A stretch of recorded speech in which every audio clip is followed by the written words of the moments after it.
తల మీద చెయ్యి వేసి బొట్టు పెట్టినా, తాళి బొట్టు మెడను కట్టి బొట్టు పెట్టినా, తల మీద చెయ్యి వేసి బొట్టు పెట్టినా, తాళి బొట్టు మెడను కట్టి బొట్టు పెట్టినా, సన్ని కళ్ళు తొక్కినా సప్త పదులు మెట్టినా, సన్ని కళ్ళు తొక్కినా సప్త పదులు మెట్టినా, మనసు మనసు కలపడమే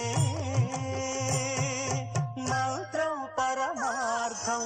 శ్రీరస్తు శుభమస్తు, శ్రీరస్తు శుభమస్తు. శ్రీకారం చుట్టుకుంది పెళ్లి పుస్తకం, ఇక ఆకారం దాచుతుంది కొత్త